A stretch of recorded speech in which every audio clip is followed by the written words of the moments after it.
Sounds like you have a rich series of trainings coming your way, and my hope is ultimately that we do something this morning that results incrementally in improving quality of healing experience for the folks that you're serving.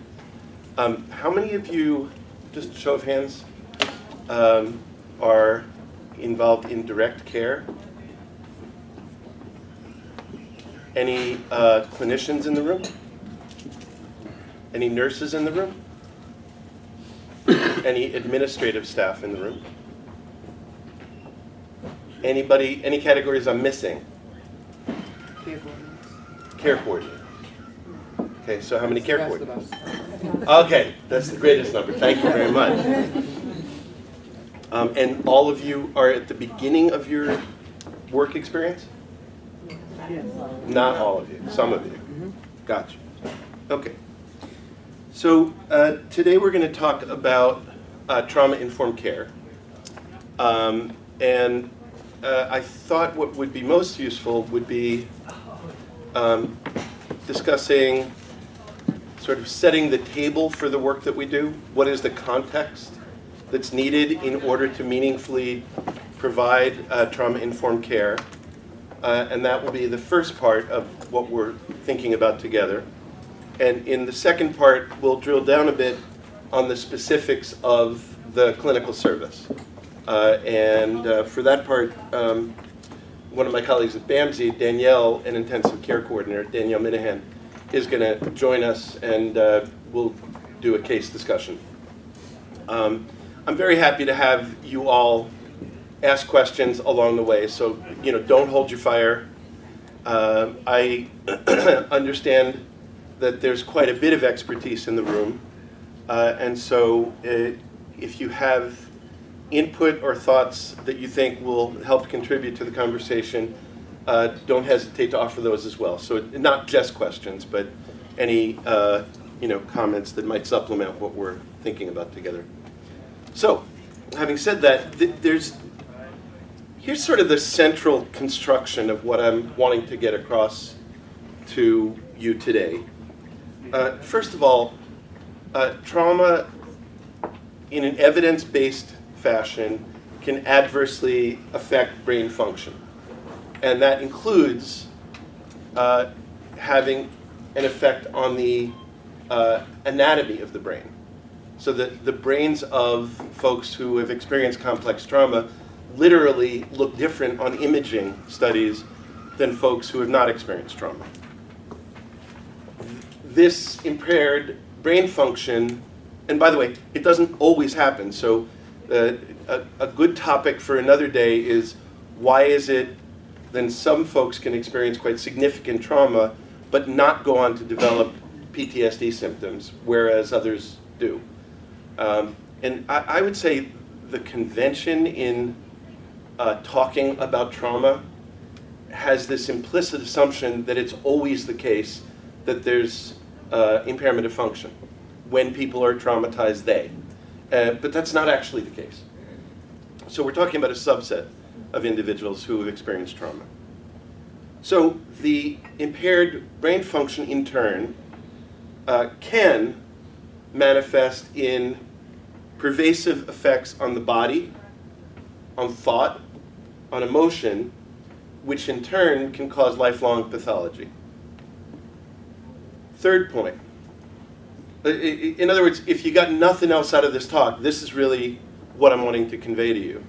Third point is that there's an emerging evidence base about how to treat this, about what to do to mitigate the damage that's occurred so that we can help to improve and restore function. Fourth, and this is really the thrust of the first half of our talk, systems of care, the systems in which we work, our agencies, the state's approach to mental health services, the federal thinking about human services. Systems of care are not currently optimally supporting delivery of these evidence-based services. And 5, SAMHSA, which is the a federal agency, Substance Abuse and Mental Health Services Administration, has gone deep on this, and they provide guidance on how to get to a trauma-informed system, what we need to do to get there, and is also busy incentivizing all of us, our agencies, to do so. So PTSD was first legitimized as a diagnosis in 1980. Earlier than that, there was the observation in World War II veterans, and possibly World War I, I'm not a great historian, of an observation of shell shock. So we are really downstream from those initial observations. In terms of what it is that happens to us, so a normative response is, under duress, is to have a fight, flight, or freeze response. So when we perceive danger, there's this lightning quick animal brain decision that goes to, do we respond by fighting or fleeing or freezing? And in the measure that one is good at that, one survives. So therefore, consistent with evolutionary theory, that inclination gets hugely genetically selected for, right?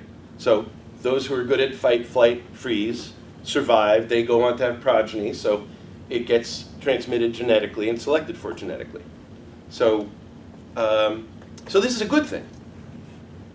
What happens, though, in the experience of trauma is that response gets overdetermined.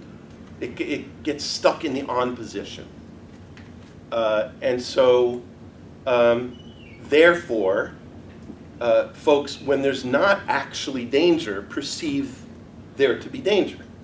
And so, in PTSD, one of the key symptoms is reactivity to stimuli that are reminiscent of the trauma. And if you think widely about this, and perhaps some of you will have some of the folks that you serve in mind, if you think widely about this, this can be to the extent that anything stimulates that fight, flight, freeze response. So that, this explains why when we're interacting with a traumatized individual and we say, good morning, how are you feeling today, that they might experience that as threat. And they might react as if you're threatening them, okay? So that's the key thing that happens in PTSD when we're talking about the brain. The location of this, for those of you who think about anatomy, is the amygdala. That's the part of the brain that governs this kind of reactivity.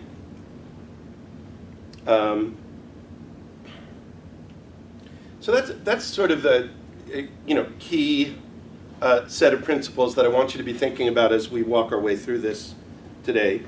The other piece is kind of the what to do about it, and we're what to do about it. One quote that I found helpful was the notion that hurt happens in relationship, and therefore healing happens in relationship. And we're the figures that can help to provide a corrective experience. I'm thinking in particular of a patient of mine who she reported that after a therapy session, this was early on in her treatment, she found herself running down the street away from the therapy. And let's say, I'm not sure how far, but let's say, 1,000 feet later, she took stock of it and thought, well, why am I running? And the thing is, she was experiencing the therapy initially as dangerous, as threat. So, what we can do is we can provide enough consistency, enough evidence of safety, enough receptivity and acceptance of the experience of folks served, and enough gentle confrontation regarding the distortions that they're experiencing so that they can start to have this corrective experience. So that's the opportunities that we all have. So let's talk about what exactly we mean by trauma-informed care. This is a definition by Ruth Carter, who's in the field. It's a strength-based service delivery approach, which is rooted in understanding the impact of trauma and responsiveness to trauma. It prioritizes the physical, psychological, and emotional safety of persons served, their families, and service providers. So it's not just thinking about the safety of persons served. It's thinking about them in community and the importance of fostering a sense of safety for all of the folks involved, including us. And that, in turn, leads to a specific component of a trauma-informed care system that, in my view, unless we have it in place, it's difficult to actually coherently deliver the services. And that is the conditions under which we all feel safe doing the work. There's an evidence base about this. If one works with traumatized individuals, then one is at higher risk than the general population of demonstrating PTSD symptoms. So that's us. To my mind, I had an aha moment about this some years ago, and I think a lot about how do we provide equity regarding mental health services in the public sector.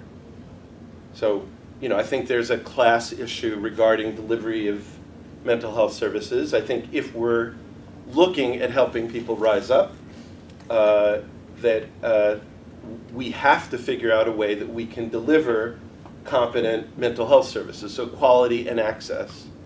And in the public sector, one thinks about how does one do that on a dime, because here's the resource, here's the need. So if one is thinking about, well, what are the interventions? What can one do to improve quality of services in the public sector? To my mind, this observation, if you work with traumatized individuals, you yourself are at higher risk of demonstrating PTSD symptoms, means that there's a low-cost way to improve the quality of the services we provide. Because if you think about PTSD symptoms, it involves cognitive distortion, avoidance, hyperreactivity, and if we are showing PTSD symptoms, that's going to adversely affect the quality of our work. This is why, with some regularity, there's reports of staff members that have been inappropriate with the folks that are being served. That we also are vulnerable to this kind of reactivity. So what does that mean? In my view, it means that agencies that provide human services in the public sector would be thinking about our safety and our sense of safety, would be thinking about how do we develop a plan for wellness for all of the folks that do the work, and how do we develop a plan for mitigating any experience of trauma that we go through. Now, part of why I am director of psychiatry at BAMSI is exactly because of this. So I had been doing, I think, 7 hours a week, consulting to the CSA at BAMSI. Got to thinking about this, brought this to management, and said, what would our agency look like if we were to prioritize wellness of the staff and mitigation of traumatic experience for the staff? And the answer was, that's a great question. Let's think about it together. And there's been a project now for some years at BAMSI which involves process groups and supervision groups in multiple parts of the agency regarding mitigation of traumatic experience and support for employee wellness. So again, trauma-informed care prioritizes safety for all folks involved, yourselves meaningfully included. And honestly, I'm also interested in stimulating this kind of conversation in all of your agencies. I'm interested in you all bringing this up with each other, bringing it up in your conversations with your supervisors, helping open the inquiry as to what does your agency need to do in order to be authentically trauma-informed. So why does this matter? Anyways, well, again, I'm a big fan of making a distinction between anecdote. I don't know about the rest of you, but I'm too hot. I'm a big fan of making a distinction between anecdote and evidence base. Anecdote is meaningful in terms of thinking about,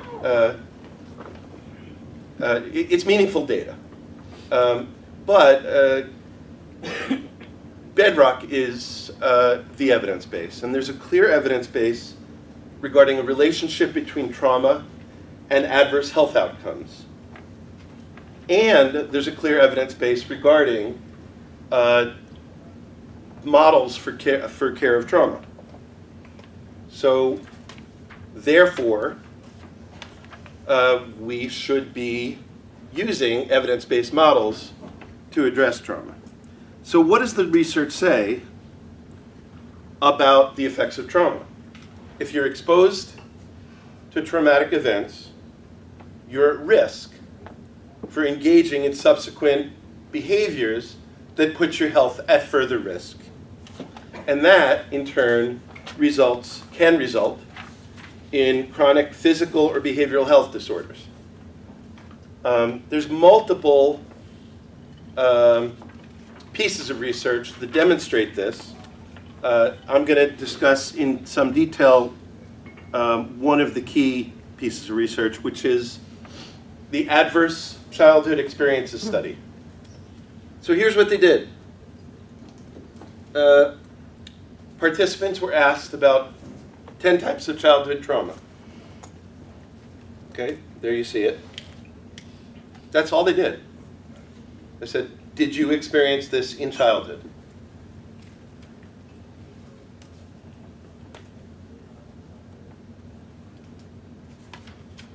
And amongst the findings, and I encourage you all to familiarize yourself with the ACEs study because it tells us so much about our work and so much about what we need to do vis-a-vis trauma.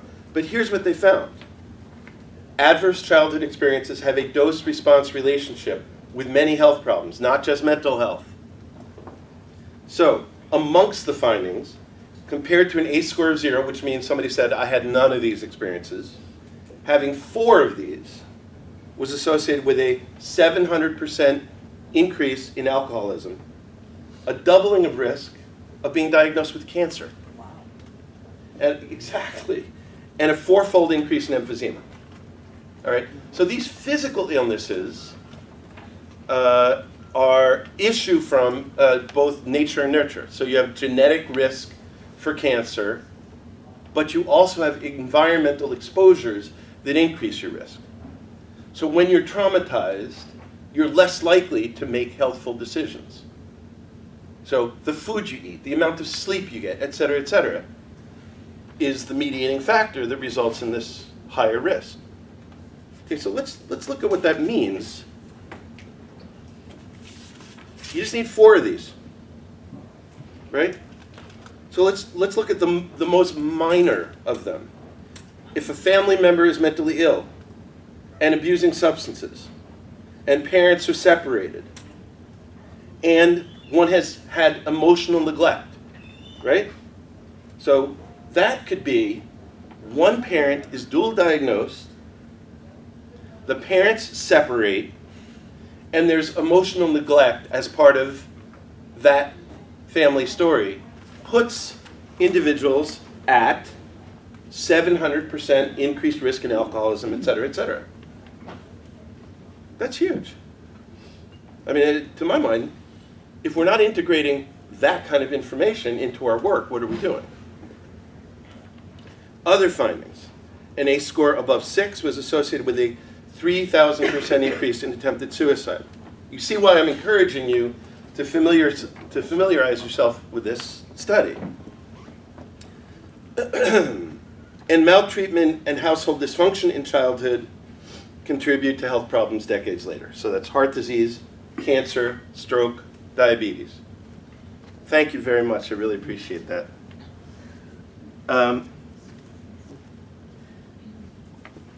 So there's one way that I think we in mental health should be leveraging these findings. There's a tendency to stigmatize mental health, right? And the care of mental health. So we're sort of less and less the case now. But in my view, if you look at healthcare as a whole, mental health is kind of the Cinderella of the family. And so in terms of selling funding of trauma-informed care, it's one thing to say it will improve the mental health of the person served if we have a fully competent trauma-informed care model. It's another thing to say, guess what? Rates of diabetes, cancer, et cetera, are going to go down. And so I don't like that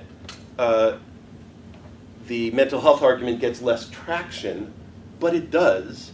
And I frankly don't care how we effectively advocate for a transformation of our systems of care to being fully trauma-informed, so long as it happens. And so here's, one argument to be made for those who, politicians, policy makers, to make the argument that it improves health outcomes more generally and therefore reduces costs, by the way.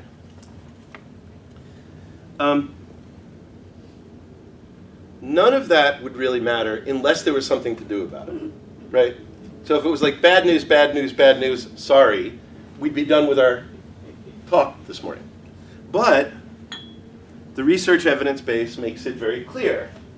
Oops, I'm one behind. So does anybody need to? I went over that. Yeah. Okay. Yeah. Okay. So it turns out that the research is clear that trauma-informed care is effective. This NREP, you can Google it, find a website where they are keeping track of which interventions have a solid, which interventions regarding trauma and the mitigation of trauma have a solid evidence base behind them. So at the moment, there are 15 that meet their criteria for being evidence-based approaches to the care of trauma. And so, once again, therefore, optimally, we're all getting trained up in the evidence base. Now, just because there's an evidence base that something is effective does not equal that it's viable for a given agency to engage in that. It has to be effective, but also affordable. So I think, how many of you, show of hands, how many of you have heard of dialectical behavioral therapy? Okay, most of you. So that is a very solidly evidence-based model for the treatment of borderline personality disorder. That's a big deal, because borderline personality disorder, it can be sort of toxic. It can really adversely affect quality of life. And many of you will know that lots of clinicians tear their hair out around the treatment of folks with borderline personality disorder. By the way, does anybody know what the Royal Road to Developing Borderline Personality Disorder is. Which experience do folks have in life that put them at high risk for developing borderline personality disorder? Trauma. Exactly. Exactly. Very high percentage of folks with borderline personality disorder have a complex trauma experience. Okay, so DBT is Marshall Linehan's model and has demonstrated efficacy, but show of hands, how many of you know where to refer somebody for the orthodoxy of DBT? I'm not saying DBT-ish, I'm not saying DBT light, I'm not saying a therapist who had a weekend training in DBT, because Linehan has studied that too, and what she found was actually it has to be the orthodoxy of DBT in order to have the outcome that that they've demonstrated. So, having asked you that, how many of you have a place to refer folks? One. This is my point. So, the evidence-based treatments also have to be viable and affordable. And so at the moment, the insurance companies are not funding DBT services in a way that our agencies conclude, great, let's have that as one element of our service delivery system. So I'm going to go over one of the evidence-based models, and this is just emblematic or representative of many, but it does demonstrate some of the elements of many of these models. So this is called Seeking Safety, and it's a model by Lisa Najovitz. First came out in 1996. This was the first empirically studied treatment for the dual diagnosis of PTSD and substance abuse. And what they found was improvements in outcome vis-a-vis substance abuse, high treatment attendance and satisfaction, which is really saying something for the dual diagnosed population, and improvements in PTSD or trauma-related symptoms. So here's the elements of this model. And like I say, many of the models have similar profiles in terms of what they are busy doing.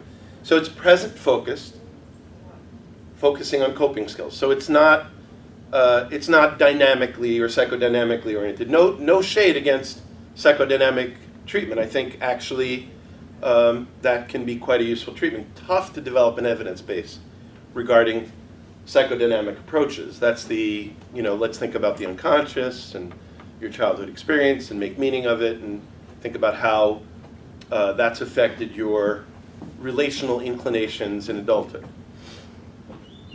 But here, the Seeking Safety model is more, let's learn some coping skills.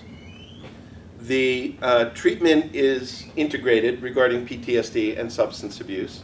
So it's not, and I do think the field's getting better in terms of integrating elements of treatment for the dual diagnosed population, but it's still the case that in the main, a person with both a substance abuse problem and a PTSD diagnosis might hear from their clinician, you should go see a substance abuse counselor. Or the substance abuse folks might say, I can't treat you until you have your ducks in a row vis-a-vis your mental health problems. And so here, this was a model that integrated both elements of treatment quite well. As I said, it doesn't require the client to delve into the past. Evidence-based, more likely to succeed than the conventional business as usual. Has increased sensitivity to patients' needs, and is more cost-effective, which once again, I think we do have to have an eye on cost, because that's what sells these models to funders and insurance companies and state agencies, and that's what allows us to have sustainability for these models within our agencies.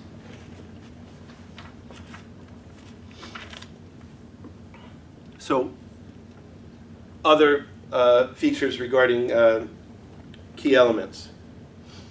So safety as the priority of treatment. Sense of safety. So integrated treatment, as I described. Here's the concepts that Nadjovic's model focuses on. Humanistic themes to restore patients' feelings of potential for a better future. Language and how we use language, in my view, is key to our work. How many of you are familiar with narrative therapy? Okay, so sidebar, and again, another rich content area which one could spend a day on. But essentially, narrative therapy focuses on what is the language that one uses in order to support change, and relies heavily on engaging the person served in developing specific language. So here, the work, they're mindful of integrating the words respect, care, integration, and healing into the work. And it's 4 content areas: cognitive, behavioral, interpersonal, and case management. I just want to note this business about meeting the patient more than halfway. So many of us are working within settings that are thought of as strength-based, family-focused, family voice and choice. And this references that kind of idea, that it's not asking the person served to fit into our culture so much as it is inquiring what is the culture of the person served, what reaches them, how do we need to present ourselves so that they can experience us as someone that they feel safe with. And so this and other trauma-informed models highly prioritize that. Yeah, I did this with one of my groups that I ran. And the patients really liked it, because what was good about it too is that it was a curriculum, so each week you went into a new topic and new idea, and it really brought up some good points and good topics of discussion, and the patients really seemed to enjoy the topics. How did it occur to you to do it? Well, the group that I actually ended up picking this group up from a clinician who left, and it was a trauma-based group. And so I kind of picked up the curriculum from her, but she ended up just finding this curriculum and then forming this group. It was at a methadone clinic, so within the methadone clinic, this group for trauma-based patients who she felt would, would benefit from this. From the Nadjovic's model. You use the specific model. Yes. It's great to hear. Are you still doing it? Yeah, I actually am. I am. I'd love to hear more about that. Aisha, would you get her contact info? Later. Yeah, that's fine. Absolutely. You were going to say? I just came from a place that taught seeking safety every. Can you all hear? Every week, and you got to speak up just a little. Okay, and we followed the curriculum, but also to stop the group, it was 3 questions. How are you feeling today? Have you had any risky behaviors?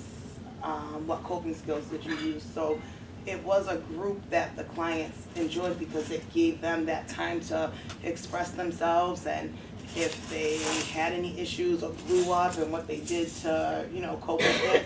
And that's how we started the group every single week, and then we would go in the curriculum. So I found that was one of the groups that was well received. And what it must do for your respective morale to have folks saying they really like it, they feel good, they feel safe. And in your case, the emphasis was very clear that it was on coping skills. Yeah. What are you doing to cope? What coping skills have you used? And that's what we focus on a lot too, is the coping skills. You know, how they can manage managing their emotions and some of the triggers that may come up in them. Right. So this is like us as a group waking up.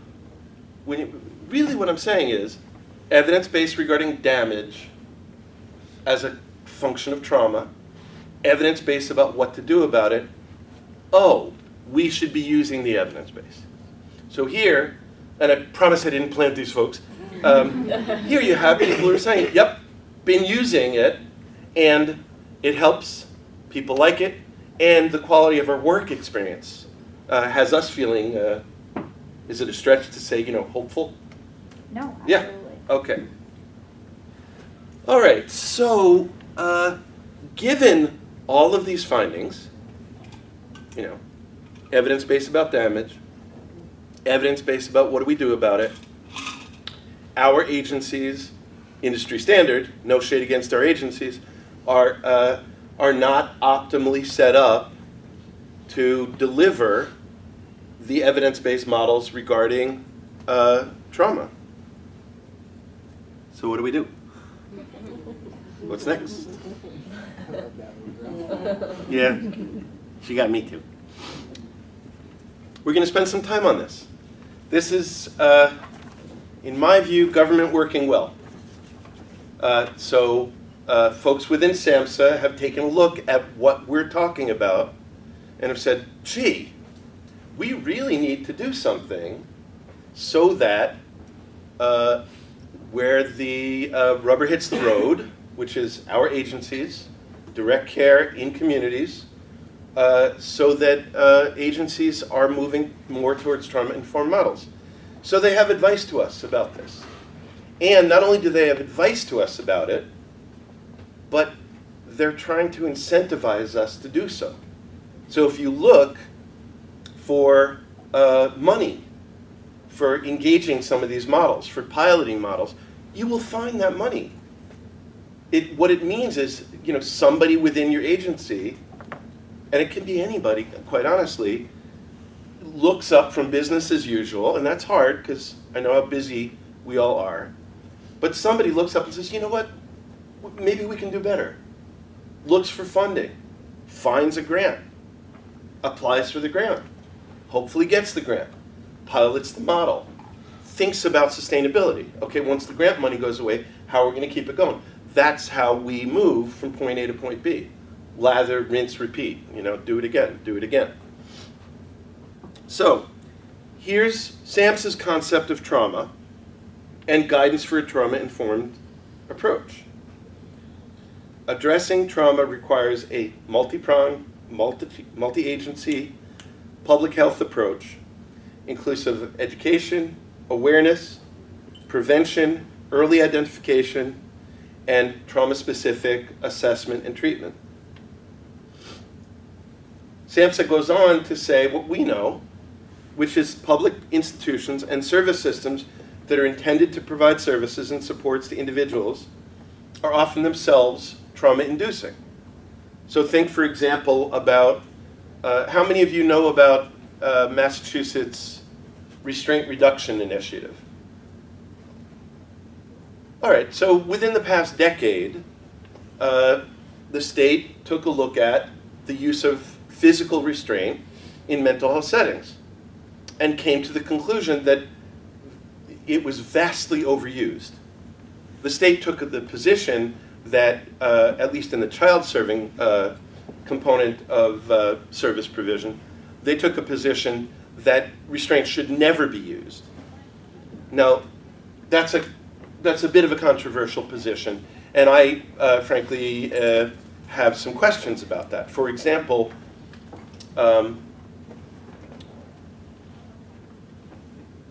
when is it in the child's best? So I'm a child psychiatrist, so I'll, talk about that lens. Completely agree that restraint had been very significantly overutilized. However, I think there's a reasonable question about when is it in the child's best interest to use, in terms of risk-benefit calculus, when does it cost out better to use, let me reframe that. Here's the question that I wound up sitting on. Is it ever the case that that the risk-benefit calculus favors use of physical containment when the consequence of not using physical containment is being more aggressive with meds? So sometimes I actually think, okay, the kid's been undertreated for a psychotic disorder or an honest-to-goodness manic depressive illness or bipolar disorder, and therefore we should medicate more aggressively, and they do better, they function better. But, I know how to reduce physical aggression in basically anybody. Just add antipsychotics and crank them up. And so, when there's a clear evidence-based indication for the use of antipsychotic meds, that's fine, that's great. But I would say I definitely saw circumstances when, clinical settings were working on restraint reduction where folks were more aggressive with meds expressly to get to the point where they weren't using physical restraint with an individual, where I didn't wind up thinking it was in the best interest of the individual. So, this is a sort of sidebar regarding the observation that we can provide iatrogenic care. Iatrogenic means the care itself causes problems. And, this is enough of an observation so that our feds are saying that to us. So we need to take a look at ourselves.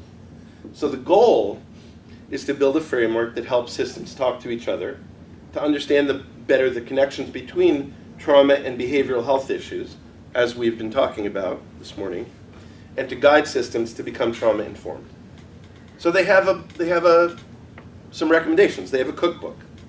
And by the way, they, in their language, and again, you can find this online if you Google Concept of Trauma and Guidance for a Trauma-Informed Approach.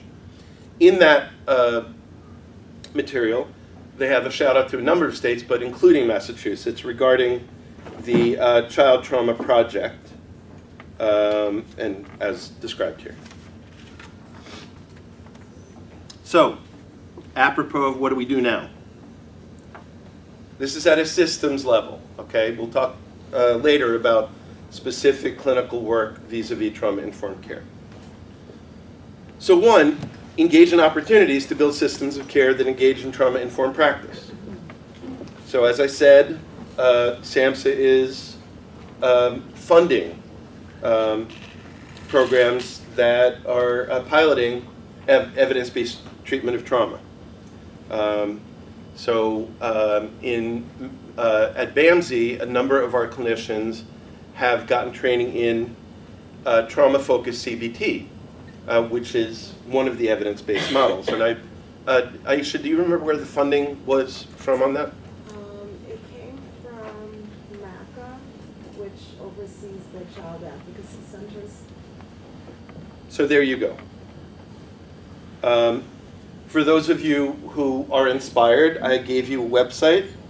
It's CohenVeteransBioscience.org, which has a list of funding for new diagnostics and treatment for PTSD. And by the way, traumatic brain injury, that's their area of interest. And then I give you a couple of other references regarding grant funding.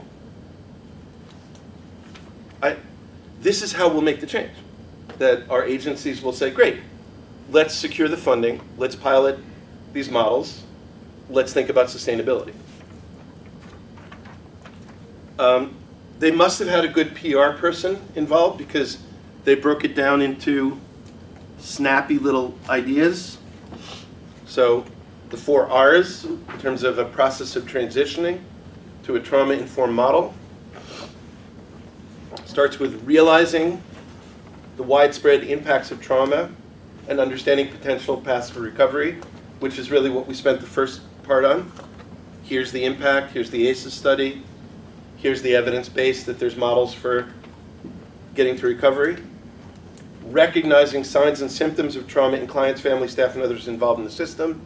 So that means moving from this person is being oppositional to maybe this person is fearful of something in the environment and is therefore resisting what we're asking them to do, and who wouldn't. So we got to have eyes on this. We have to be thinking about that. Instead of this person's difficult, or this parent is not, or this guardian is not allowing us to, provide the meds that we think would help, can sometimes be that guardian has been traumatized by the system in terms of prior ill-advised treatment initiatives. Respond by fully integrating knowledge about trauma into policies, procedures, and practices. That's where we come in. So again, I'm really wanting to inject you all with the idea of, great, how do we get upstream? So when you're busy doing your work, that you're also thinking about how do you partner with other people within your agency or other agencies in raising the bar, in developing these models within your settings. And resist, seeking to actively resist re-traumatization. So a number of the folks that we serve are actually in settings that are still traumatizing to them. And how do we note that? And then, as I spoke about earlier, how do we also notice the ways that we're at risk for being traumatized vicariously, and how do we address that and resist that? SAMHSA has advised us to keep some key principles in mind. Just want to do a time check. Almost done. So again, safety first. So it's a simple word, but really this is about all of us being mindful when we're doing our work. Do we feel safe? We're looking at the folks that we're serving. Have we created the conditions where the person that we're serving feels safe? We can ask, is the sibling who's along for the ride because the guardian couldn't arrange babysitting, is that person feeling safe?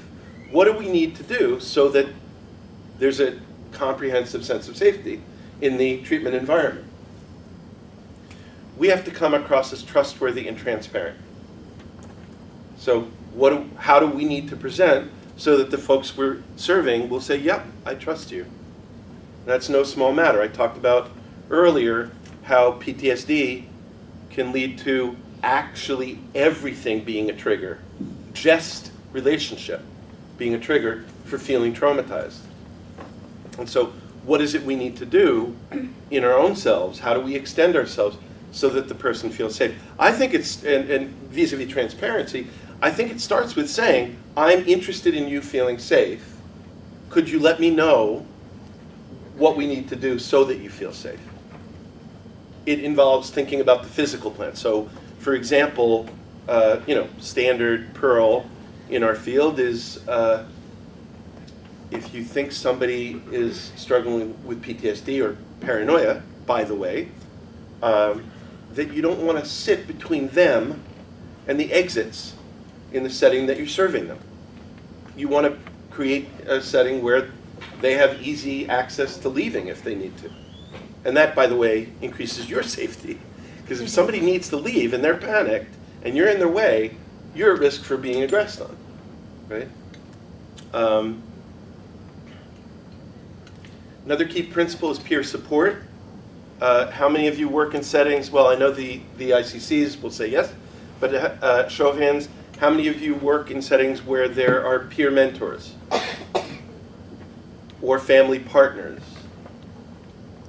Okay, so I have. you have. Not currently, but I have. Okay, well this is another area that needs attention. So SAMHSA is flat out saying to us, look, we think your treatment models need to have peer supports. So at BAMSI there's an entity called Community-Based Flexible Support. It's a DMH contract. It's about keeping people with severe and persistent mental illness in the community, and a key feature is peer mentors on staff. So this is a professional position, folks with lived experience who then are part of the treatment team. So collaboration and mutuality, sense of empowerment, voice and choice, and attention to cultural, historical, and gender issues. And my hope is that all of that is boilerplate for you all, that you've been acculturated to those values. So in terms of the structure of making these changes, there's implementation domains. This needs to happen at all levels of the system. This being thinking about how to move to a trauma-informed model. So you want your governance and leadership on board. I mentioned earlier how receptive BAMSI was to this question about integrating the data set about vicarious trauma. And so you really want your agency leadership involved in prioritizing this kind of change. It needs to be reflected in policy. The physical environment needs to look like we've thought about how to help people feel safe. There needs to be global engagement and involvement, and then I'm abbreviating, but here's the other features that that SAMHSA talks about regarding implementation domains. We need to be trained in and use interventions based on best available empirical evidence and science. So what that looks like is, at any moment in a treatment process, one could press pause, have a conversation, say to the clinician, tell me how you're thinking about the work. Or the direct care person, tell me how you're thinking, or the ICC, right? And that they would be able to say back, here's why I'm saying what I'm saying and doing what I'm doing, and it would refer back to an evidence-based model for the care of trauma. That's what we would want. And that's different than saying, I'm still working on the relationship. No shade against that. That is a component though. But we have to be in a position where we know the evidence-based models, and we're using the evidence-based models, and we can articulate, we have them in mind while we're doing the work. Here's what I'm doing, why I'm doing it. Our work has to be culturally appropriate, and as I've been saying, has to reflect principles of a trauma-informed approach. This goes to the recognition piece. The trauma screening and assessment have to be an essential part of the work. And as I talked about DBT earlier, not being affordable, the interventions, and this is again SAMHSA talking, the interventions have to be effective, so there's the evidence base, acceptable, so the folks that we're serving have to say, yeah, I can do that, I want that. It's not enough that it's effective if folks are going, no, thank you. I don't have time for that, or it doesn't make sense to me, or any of that stuff. And it has to be available. Now, available is such a big deal, and our administrators will tear their hair out regarding availability. And part of that's because you get folks trained in a trauma-informed model, and it's difficult to sustain the workforce, quite frankly. So if folks are trained in a specialty kind of discipline, they are then in a position where they can command higher rates, quite honestly, and they may move on from the agency. And so, sympathy to our administrations as to how do you do this? How do you actually train people up and keep them?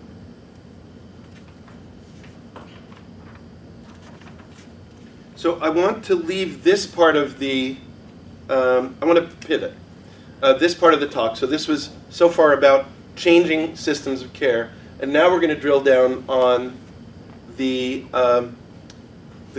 clinical delivery of trauma-informed care. I'm going to start with a poem that I think will speak for itself, quite honestly. So, Just click on the YouTube. yeah, I got you.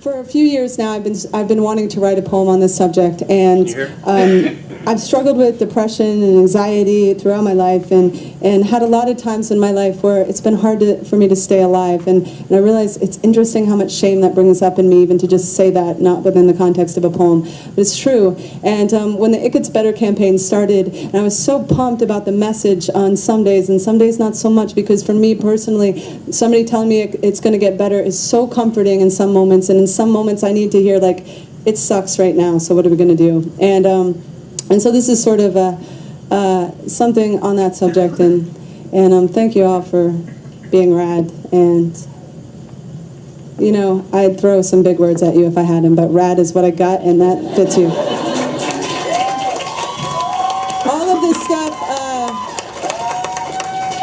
All of this stuff in the beginning, you know, actually happened. I left like 20 of them off the list, and maybe I'll write a longer version someday.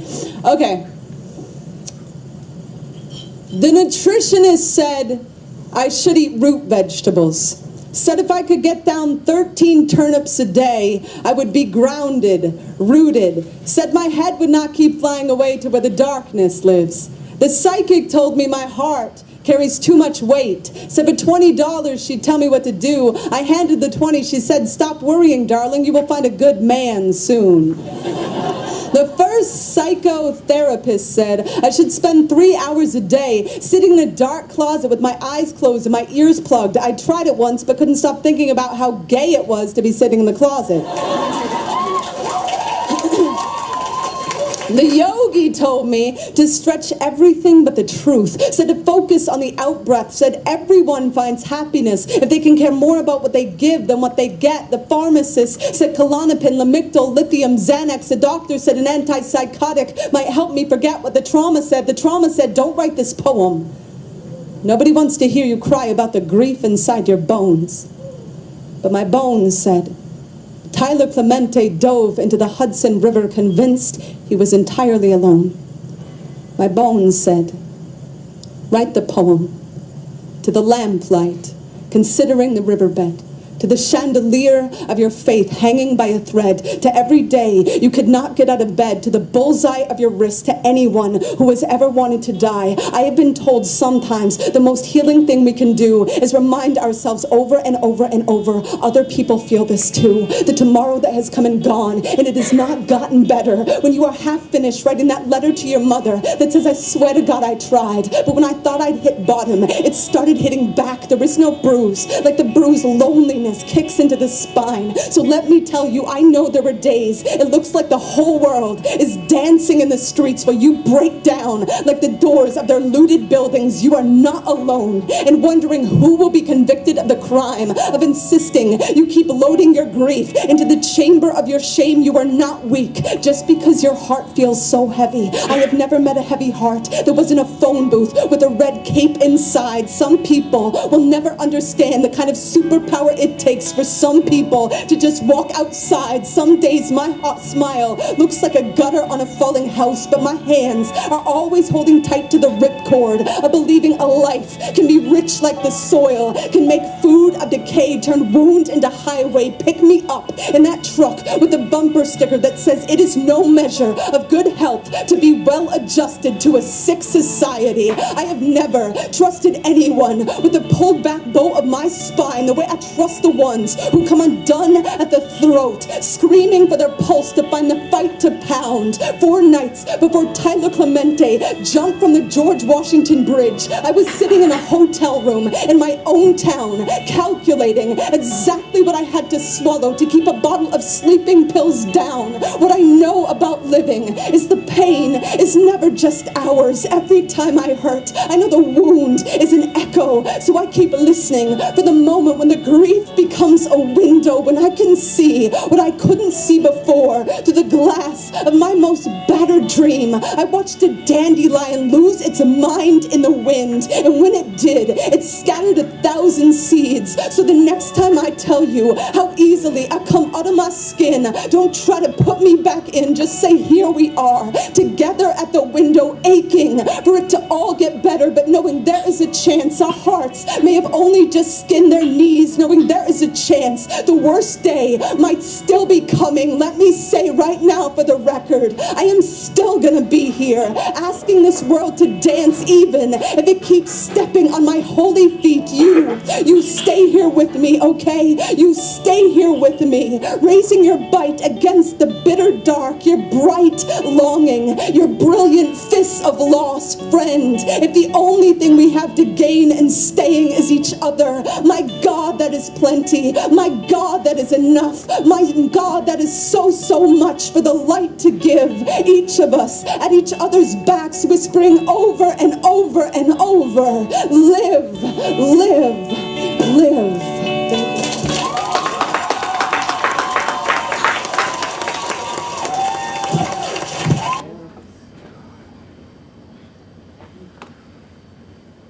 So I think that's our mandate, is stay here with me.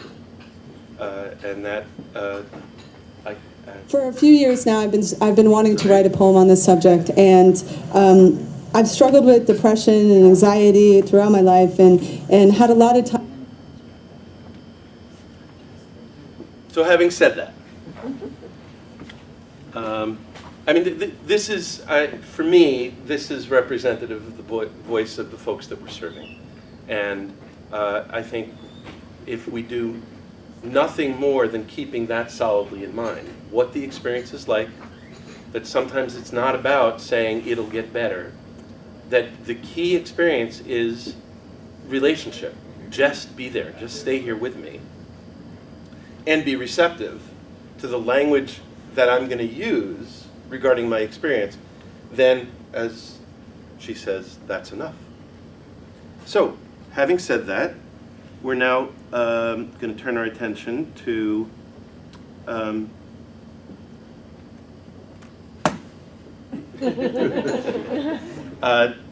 Danielle Minahan is going to join us, and we're going to review a clinical circumstance. Danielle is an ICC and does in-home therapy. Yeah.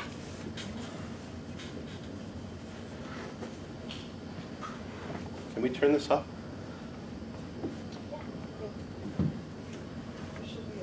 Just hit the power button right here.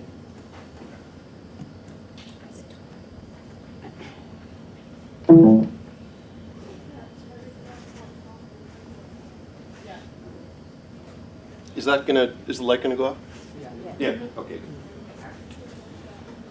Okay, I feel more for whatever reason. That's okay. So, essentially, we'll discuss a specific case, and again, I'd like the tenor of this to be like a case consultation, and some of you may have had experience of sitting in on case reviews, which means feel free to ask questions and contribute observations at any point during it. So if you, Danielle, could give us sort of a thumbnail sketch of the case. The case, okay. So Ashley is a 15-year-old. She was born in China. She was abandoned when she was an infant and went through a few different foster homes while in China. Can you hear him back? Yes? Louder, I'll try. So she went through a few different foster homes in China. She had actually a failed adoption or pre-adoption in China, spent some time in the orphanage, and then there was a family here that wanted to adopt her. So they went through the process over there, and rumor has it while they were still in the process, like, going over to China, trying to finalize things, the orphanage had some concerns about the pre-adoptive father. I guess he was inappropriate with the child on a few occasions, but anyways, they let it happen. And so she came here when she was about, I think, 4 or 5 years old to a couple living close by, and unfortunately that placement didn't go well. The dad did not want her speaking Chinese. He sent her to school and would get mad at her and physically abuse her if she tried to speak Chinese.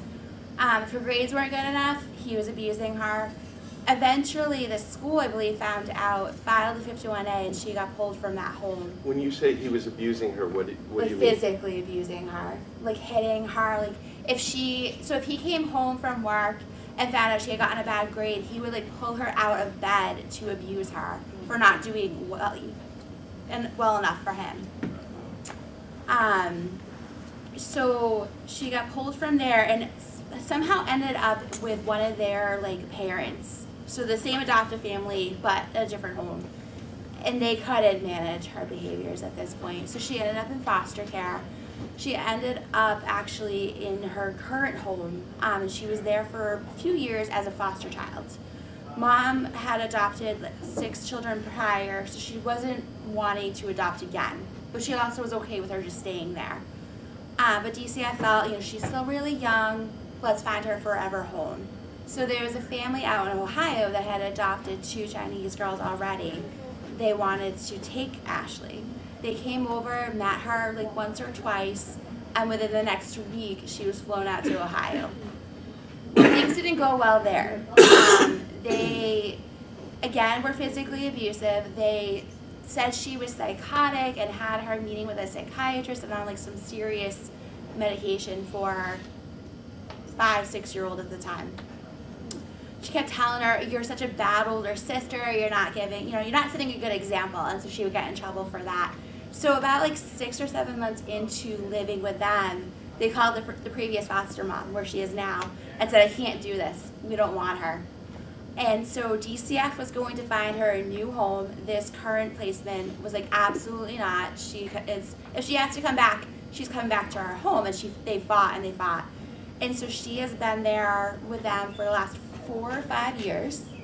They have since adopted her. I think the adoption was finalized 2 or 3 years ago. And she's doing well considering, but she has her struggles. She's afraid that they're going to leave her at any moment, and so she has really put up a wall and doesn't want to bond with the family members. She's actually has tried causing a lot of tension between them. She's made some false accusations against some of the siblings. I mean, she's pushed her buttons, and she's really tried to disrupt this placement. What false accusations has she made? She shared that one of her adoptive brothers had sexually abused her. DCF came out, did an investigation, and there was nothing to support it at all. So, Hang on a second. yeah. So what do you all think about that and the decision to name that as a false allegation? It doesn't sit You gotta speak up. 100% comfortably with me because DCF is not always right. Sometimes they leave children in bad predicaments. So, I mean, I know they have to go out, assess it, and then come to a conclusion, but you just never know if that conclusion is right. So the DCF is often not in a position to have certainty. And to be fair, when the DCF is using language that's consistent with their mandate, they will say not enough evidence to support, rather than this didn't happen. Yes. And so somewhere along the line, this got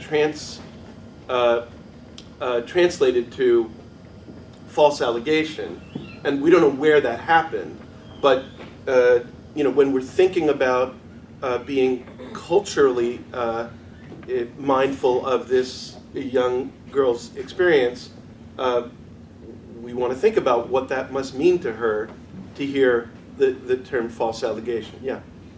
Was she sexually abused in the past? Because a young girl just doesn't come up with a false accusation of being sexually abused. Thank you. Either she heard it somewhere or it happened, I'm assuming.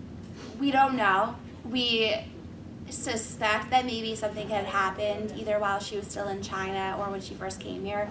We're not sure. She's never verbalized it, but you're correct though. I mean, so we've been very cautious about that, and as well as the alleged with the brother. Okay. Yeah.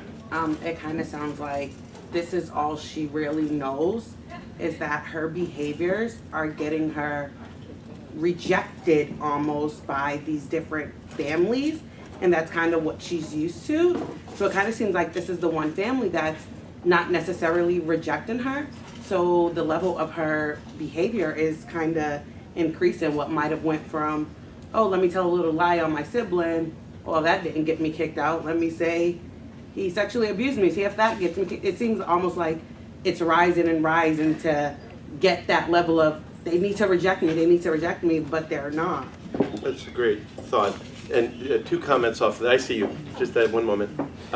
Two comments off of that. One, it's possible that she also is struggling with reactive attachment issues, and that between that and trauma, that she might experience any kind of approach as endangering. That's one thought. Yes. Has she always been with an Asian family, and why the gentleman did not want her to speak Asian at the beginning? And then my question to you now was, so yeah, were they Asian families as well? No. So since she's left China, she has not been. The family that adopted her that failed was Caucasian, and she is currently in a Caucasian family right now. And then my other question to you is that since she's been here with the family, right? Yeah. Did they find any other family back home to question what was happening back then? No, apparently there's no record, and there wasn't much given to the first failed American family, so we don't have any history of prior to that. And how big of an investigation did DCF do? Because you said it was not supported, so they must have found something. You know what I mean? That they said it was not supported all the way through. They'll investigate. So what did they find? You said it was not supported. They said they didn't find anything. According to Mom, they interviewed my Ashley and her brother and Mom, and nothing. And nothing in the previous families, right? Not that we're aware of. There was no referral to the child advocacy. No, they didn't even bring it up to even like the DA. According to Mom, literally DCF came in, did their investigations and dismissed it. So a couple of question. Wait one second. Okay. So a couple of comments off this. Actually, a question for you first. When you asked about the culture of the family that she was adopted into, looking at that through a trauma-informed lens, what are your concerns? My concern is because, they don't want her to speak, Asian. To me, that's a sign of why did you adopt someone if you're going to, kind of stop them from having that culture that she's used to or she was born into. So that concerns me right Yes, then and then. and- I'm trying to hide something from who she is. And that, as a Thank parent- you, and how important it is Right. to be mindful of her cultural experience and how to attend to that. Yes, you were saying.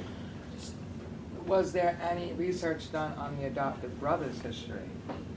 Like, how young was he adopted? Could he be a predator at this point? Did he have? That is a great question, and I don't believe that Because they I mean, did explore there's a that. lot of, working in group homes for 12 years, there's a lot of institutionalization, a lot of That's knowing right. exactly what to say in a situation when being questioned, even when the questions are open-ended, but to just dismiss, what she's saying, regardless of if she's making it up or not, without looking for, it's just a problem that I have personally with DCF. I don't feel like they investigate the entire, it's usually just the person who's been accused.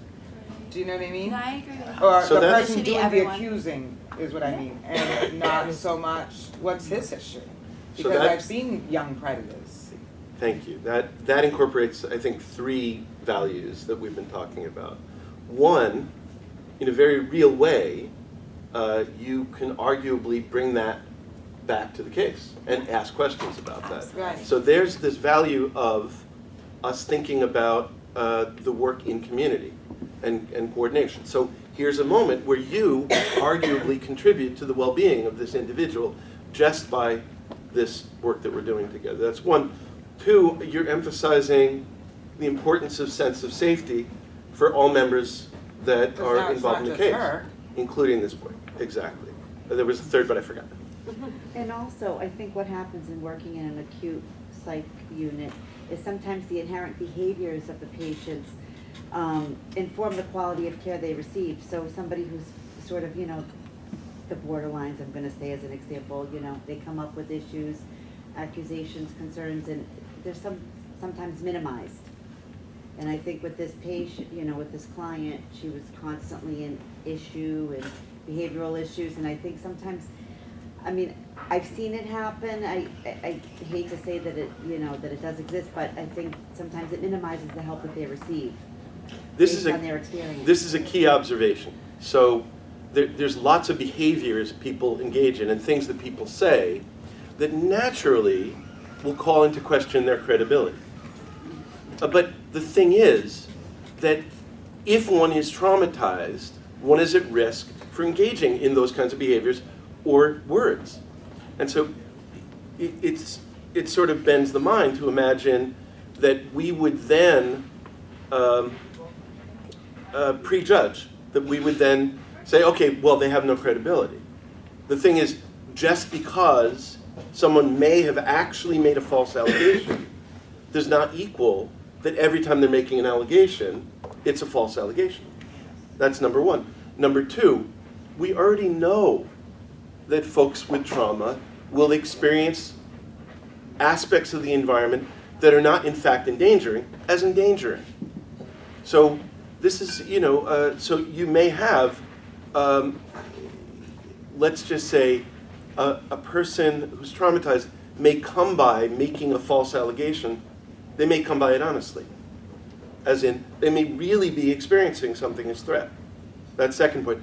Third point is, if you grow up in an environment where A is not A, then you're going to start reporting. That's how you're going to see the world. So if you're being traumatized and you're told that you're not being traumatized, or you're told that this is normative, then your whole way of making sense of reality may be skewed. That your concept of what is true, of what is fact, may be different than what we typically think of as truth and fact. Narratives may be organized around wished for outcome rather than what is true. So thank you for that. Is there more case material you want to get out, or shall we continue to roll like this? I can expand a little bit more on some of the questions, but if they have more questions. Sure. Can you Let's keep them. explain some of her behaviors? Because, certain behaviors sometimes give you a window of insight of certain things that they've been through. Absolutely. So her behaviors, she definitely suffers from depression. She definitely has had suicidal ideation. So she has made lots of statements like that. Like, I'm going to harm myself, I'm going to do this, I'm going to do that. Besides that, though, she really is not a behavioral kid. I think Mom would disagree. So they're definitely, I think to piggyback of what you had said, When you say behavioral kid, what exactly do you mean by that? she's not. Like, Yes, but what does calling someone behavioral mean? She's able to regulate her emotions. When she is upset, she's able to tell you why she's upset. She's not having temper tantrums. She's not throwing things. Okay. If you're disrespectful to her, you're gonna, she'll be a little disrespectful back. But she's not gonna start that just because. She's very calm-mannered but there definitely is a disconnect, or the way that mom treats Ashley compared to the other siblings, there's definitely a difference.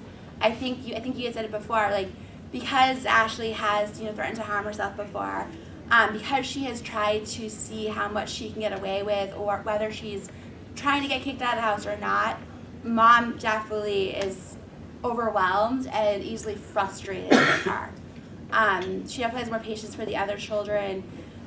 Ashley's the one that asks for family therapy because she wants to work on a relationship with mom. She feels like she doesn't have one. And she's jealous of how mom interacts with the other siblings, and they do things independently, and Ashley and mom don't do that. So Ashley asked for the family therapy. So that's been put in place. I did ask for an Asian clinician to come in for the family therapist. When you say Asian clinician, do you mean a Chinese clinician or an Asian clinician? Asian, yeah. That's a tricky one, It from is my point of view. It is tricky. I was trying to think outside the box because she has an individual therapist she's been meeting with for a year. They meet and she participates, but they're just talking about like minor conflict in the home. The therapist is not comfortable asking her about her past in China, so there's been no conversation about it. But let me underline what I mean about tricky on this Sure. on this piece. Asia is what, I'm not sure, but a huge percentage of the world. Yes, And it involves many, many different cultures. Yeah. And so a Thai clinician may have nothing to say to her regarding cultural competency. And quite frankly, not that I'm any expert on ethnology, but China has multiple cultures as well. So it's entirely possible that the Chinese clinician may have nothing to say to her regarding her root cultural experience. Right. Having said that, I love the inclination to do so.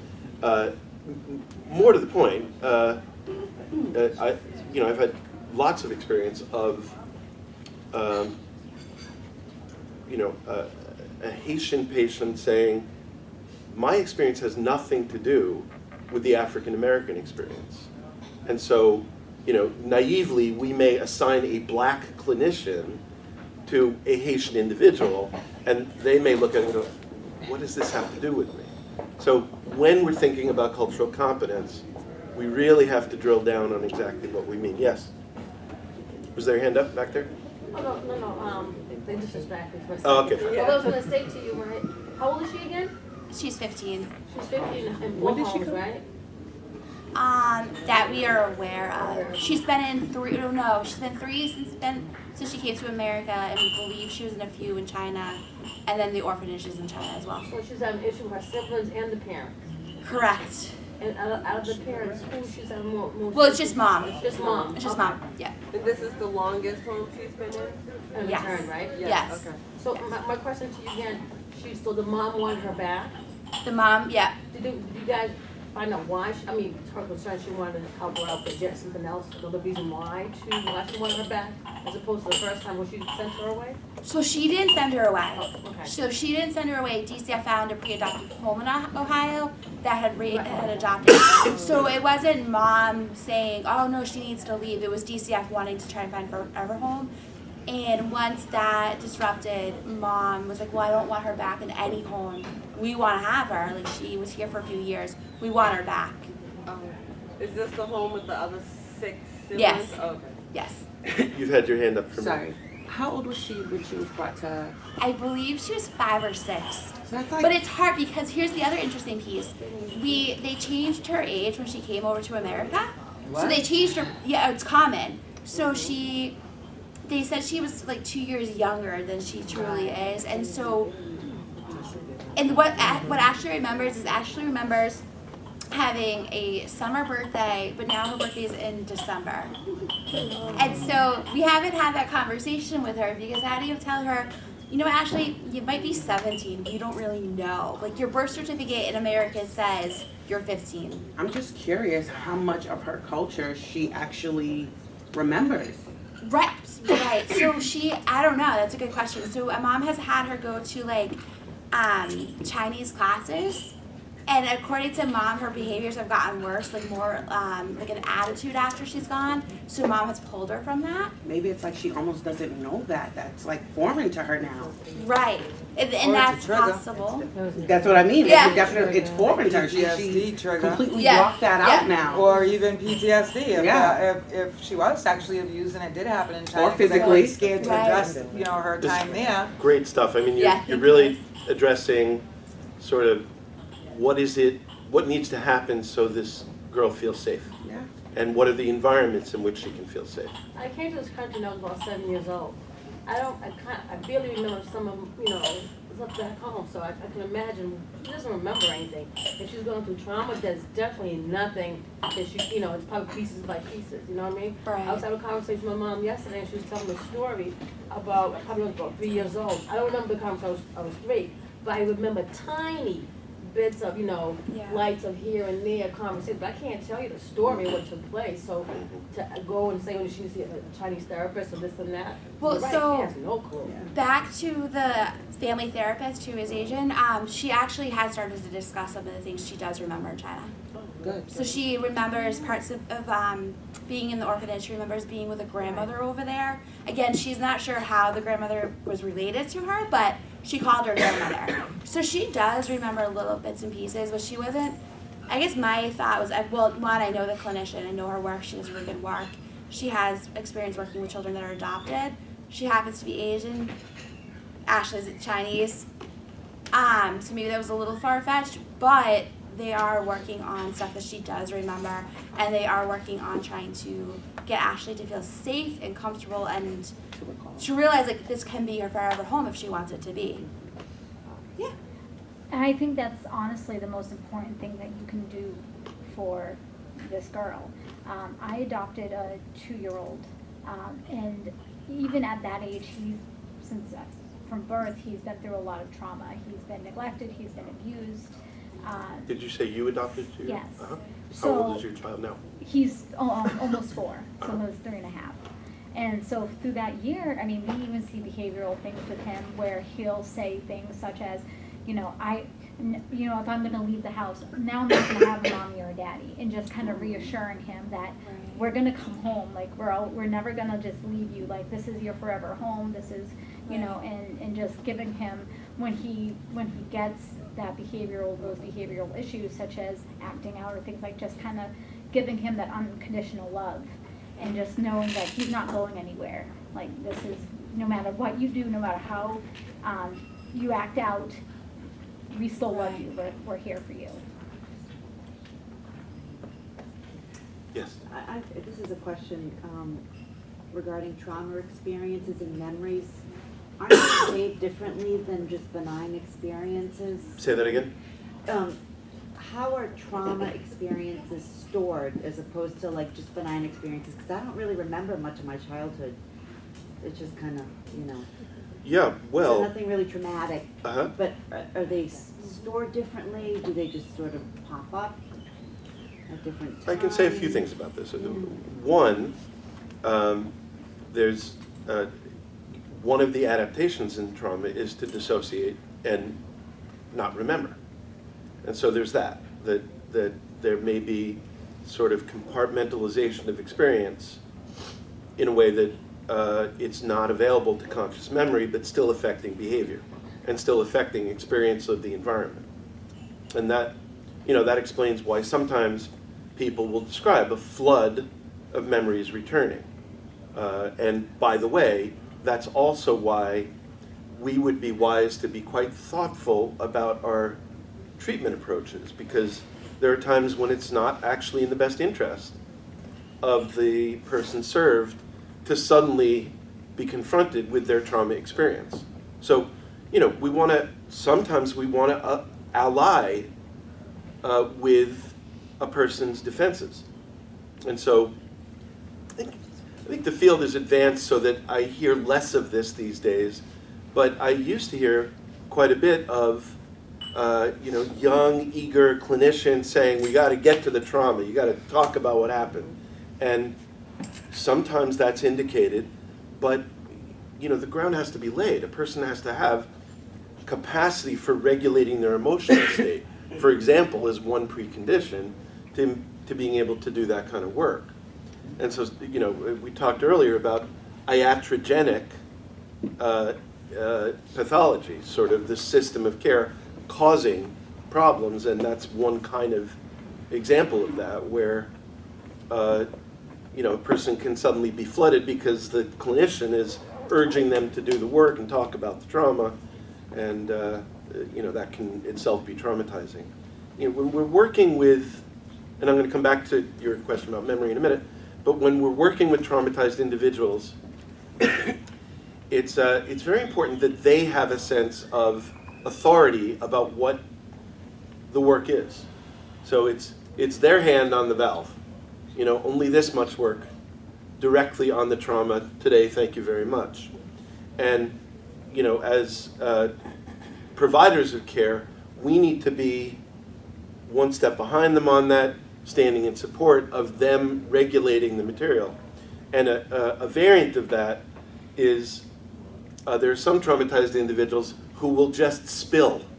So it's not just that they're shut down tight, but there are other times when they'll open up way too widely in environments where, you know, other persons served, or, you know, so let's say in a day program, for example, where they're working on some creative arts thing, suddenly somebody's going to start talking about their rape experience, and you know, that's problematic in so many ways, including it being potentially traumatizing for, or triggering of traumatic memory for the other folks in the room, but also in retrospect, the person served can wind up feeling like they've exposed themselves too much.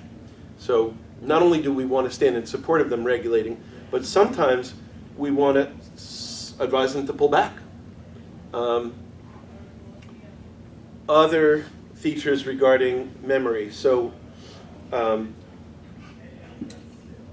Bessel van der Kolk is a sort of leading light regarding trauma and complex trauma in the Boston area, and he and other folks on his team talk about memory being laid down in the body.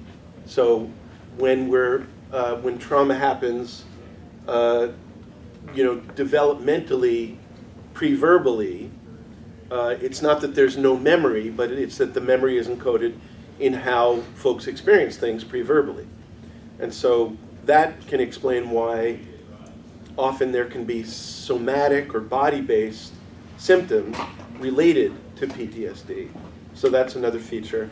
And then, as I mentioned earlier, if the entire narrative that one lives in is chaotic, cause and effect are not respected, you know, reality is disregarded or flat out denied, then that can really scramble an individual's cognition. And so memory can wind up being quite twisted. And then lastly, there's a complicated feature, which is there's some research that demonstrates that actually one can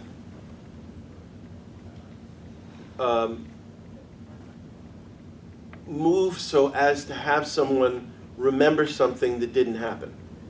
And this is why the DA is so quick to say to clinicians, listen, don't interview about the trauma at this point in time, because otherwise their case can sometimes be weakened because they worry that there's some, you know, suggestion that gets laid in. Lastly, I want to comment about the position we should take regarding the trauma story, regarding memories, which is I think we should be agnostic. You know, it's so much of the experience of somebody who's traumatized is fuzzy for them. Not sure whether it happened or not. My mother says it didn't happen. I remember it happening. Maybe it didn't happen, and I'm just being difficult. Maybe it happened. And I think we serve people best by being approximately with them about that confusion, rather than seeing ourselves as agents that are supposed to solve the detective, you know, be detectives and sort of get forensic about it and say, okay, now we figured out whether it happened or not. There is a place for that, but by and large, as therapeutic presences, I think we should be more about helping people think about what it's like for them to live with not knowing for sure. You know, that goes back to your observations about the DCF as well. Does that answer your questions about memory? Okay. Yeah. This might be what kind of something. I was working with this young man that was abused by the Can you mom. speak up just a little bit? I was working with a young man that was abused by his mom, and he used to sleepwalk, okay? And then during his sleepwalk, he would tell you story of what, meaning me, was doing to him, as opposed to, I guess, confusing what the mom was doing. So he's sleepwalking, telling me, why did you throw that bucket of water on me? I'm like, I didn't throw a bucket of water on you. Like, Yeah. what are you talking about? And I didn't figure out that he was still asleep, telling me the story. So is that part of the memory and trauma mixed together? How do you explain that? I would need to know more, Right. honestly. I mean, the other questions are, does he have any neurocognitive problems or neurologic problems, et cetera, et cetera. So, you know, that alone is a symptom, and I would need much more data in order to sort of say, well, here's what that comes from. Yeah. I recently worked with a client who had the delusion he was being raped every day. Oh. Not sure if it currently wasn't true, but he had spent time in prison, and he also, his parents abused him physically. Not sure if any sexual abuse ever happened. Probably so. But trying to figure that out, we Yep. would go crazy. No question about The it. best we could do was to support him in the current state That's it. and reassure him that he was currently safe. That's it. So if it's something like this, if I thought I was seeing what you think you're seeing and experiencing, I also might feel terrified. Right. Yeah, we could not tell him that, no, you're not being Yes, raped. We yes, could not it- tell it him doesn't- because that was his reality. Yes. So it doesn't involve, like, when you say that, you're not saying, I agree that this is happening Right. to you.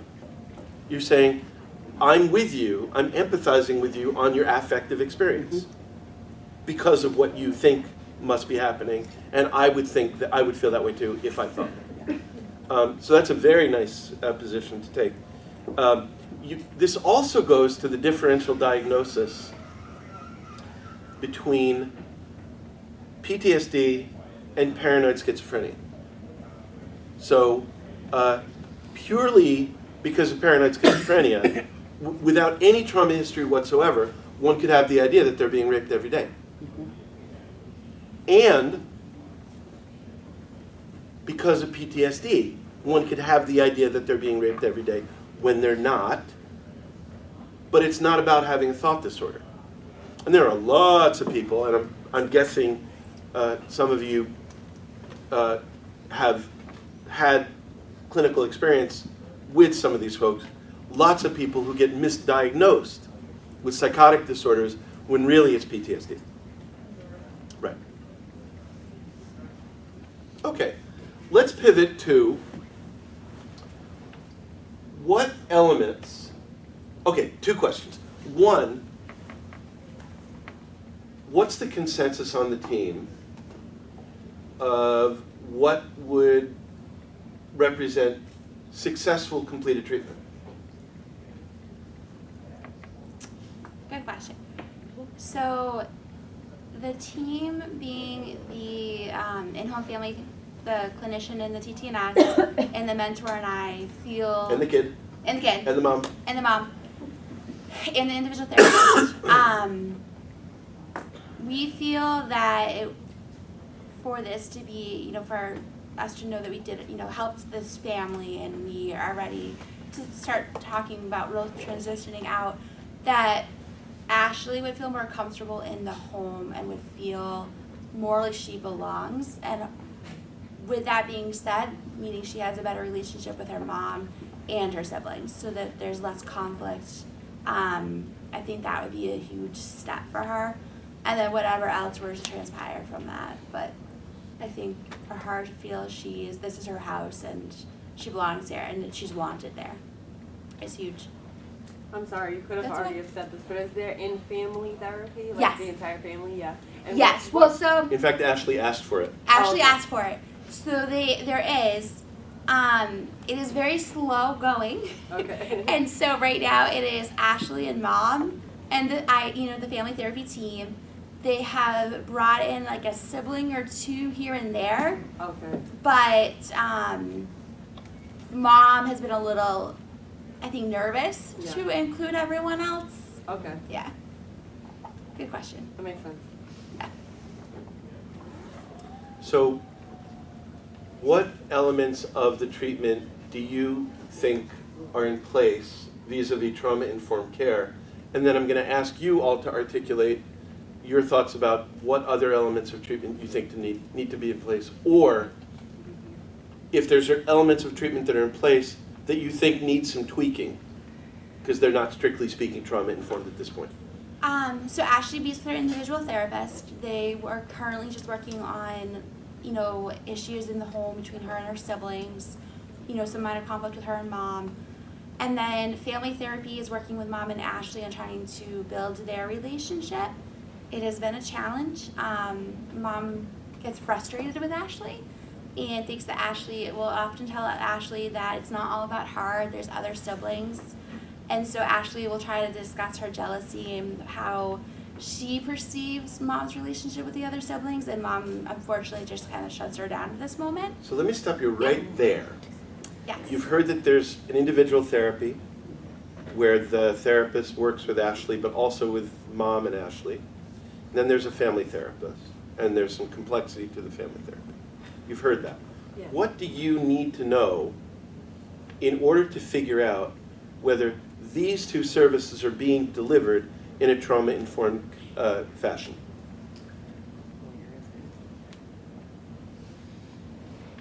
What do you want to know about it? So you know that she's in individual therapy and family therapy. Is Mom in therapy separate? Yeah. Love that question. No, she is not. We've been Mom needs some trying therapy. really hard. We're working on that.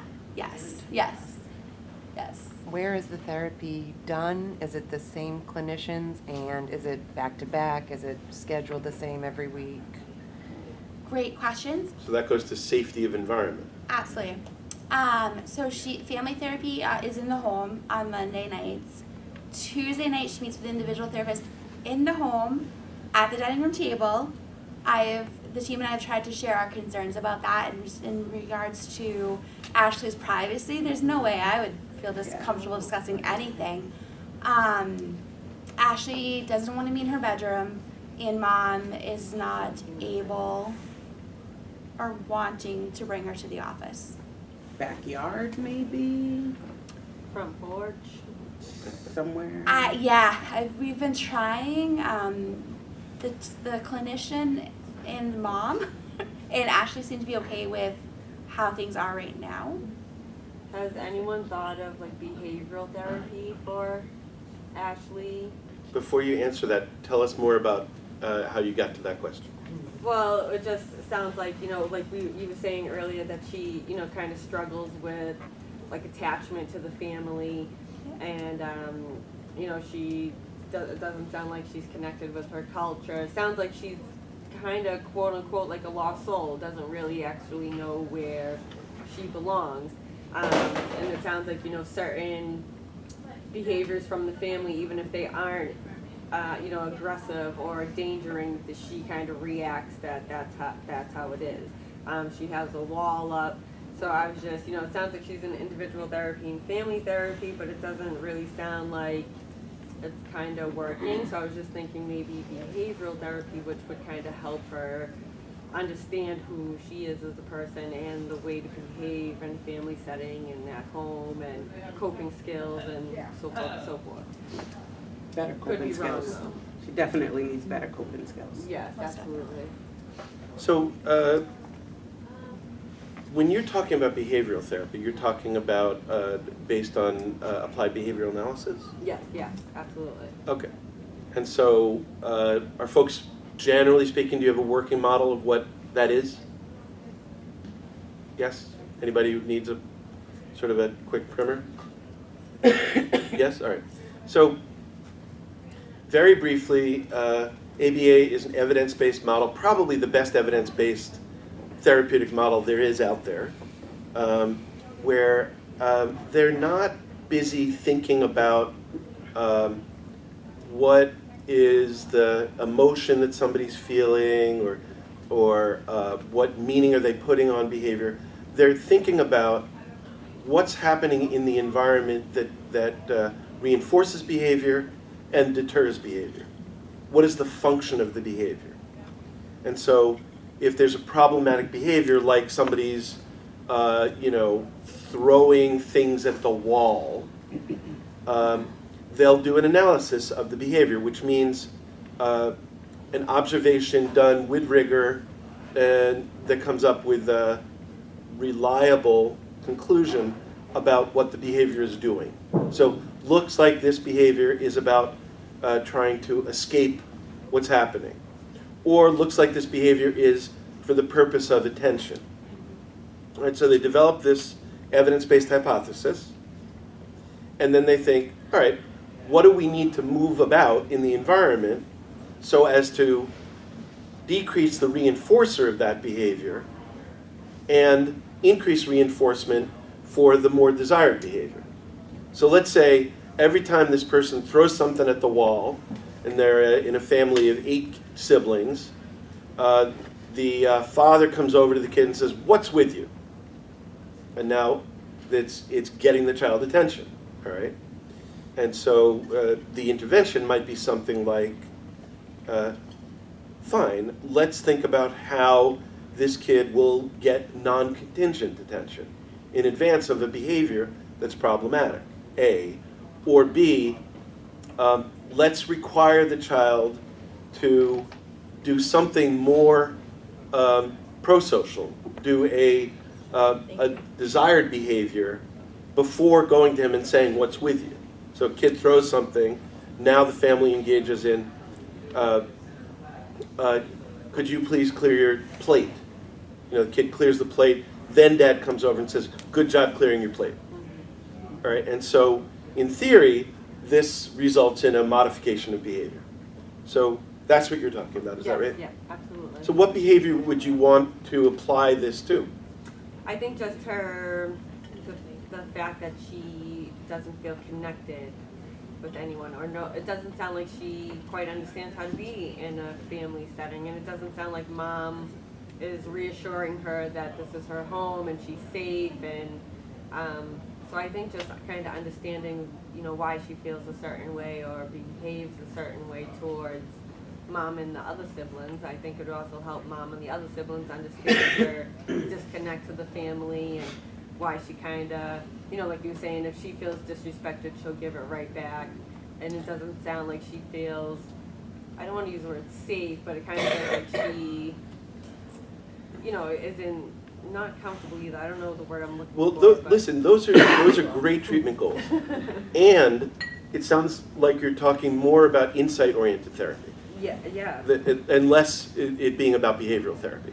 That's true, yeah. That would be, let's take a look at the behavior and see if we can help you make meaning of why you're engaging in that behavior, which also has merit. Now, insight-oriented therapy does not have a great evidence base. However, most of what we do doesn't have a great evidence base. Now, with insight-oriented therapy, it's very difficult to standardize or manualize to do the same thing because it's so related to what's in front of you. And so it's a very difficult intervention to develop an evidence base about. So really, the strength of, because it's still a very prevalent piece of our field, but the strength of it is more on anecdote than evidence base. Yes? Just to piggyback off of what she was saying, I just see this poor young girl floating around. She just doesn't have sort of roots in it. Has anybody looked into... Right down to not even knowing her age. Right. That's so horrible. What about finding a group, like a peer group, or maybe a group of whatever she finds meaningful to her, maybe other adoptees, or maybe, I don't know, whatever she finds meaningful, other Asian, Chinese, sort of getting her connected somewhere first. I love that. We have tried to very gently explore this. Mom is really reluctant to let her go out and be with 15-year-olds. Meaning she goes to school and she comes home. She's not involved in any after-school activities because mom doesn't think she's ready for it. But we have had that conversation because I do agree. I definitely think getting her connected with someone, even if it's a group within like her town, just so she feels so connected to her town, would be beneficial for her. So we are working on that, absolutely. So that goes to the SAMHSA endorsed value of the peer experience and engagement of peers in the treatment model. We did get our mentor. Oh, good. We So, did. Nice. just a process comment. We've moved, I'm going to come back to a question, which is, I was asking you all, so what else do you need to know about the individual and family therapy in order to figure out whether they're trauma informed? We've moved on from that to the other thing that I had said I wanted us to do, which is what other elements of treatment do you think need to be in place? And that's great too. That was kind of what I was gonna ask. Now, the family therapy is in-house, Yes. which I feel can be traumatic for a few reasons. Number one, if she made allegations against her sibling for sexual assault, probably occurred in the house, so she's not gonna feel comfortable opening up about that in the house. You said mom is controlling, she goes to school and comes home. So that's basically, mom is the king of that castle. So she's never gonna feel comfortable in that place to open up and maybe express her feelings, how she really feels. I feel like it would have to be on a more neutral ground because it could actually be traumatizing her trying to open up about things that have occurred in that house, in the house. Completely agree, and that's why I'm trying to get individual therapy to meet in the office. Because one of the things with in-home family therapy is that it's in the home, and the insurance company is expecting it to be there. But I do agree with you. I definitely agree with you, and I've been trying. Mom can't commit to bring her into the office every week because of the other children. Mm-hmm. Now, Ashley's 15. There's a foster sister that is a few years younger than her. She's the baby. Others could stay home alone, but we're working on that. But I do agree with you though. That It's a great observation that, when we think about trauma-informed model, as you can see, there's buzzwords, the whole SAMHSA business of 4 R's, et cetera. And, any of us could recite the various slogans, strength-based, family voice and choice, a number of other values. But here, I think you're giving us all a caution, which is the unreflected position is home-based treatment is more family-friendly, instead of requiring people to go to an environment that's unfamiliar to them. But in our rush to accommodate, we also need to make sure that these accommodations actually work for the individual case. And as you point out, here's a case where home-based may accomplish the opposite of the goal. There was another hand up.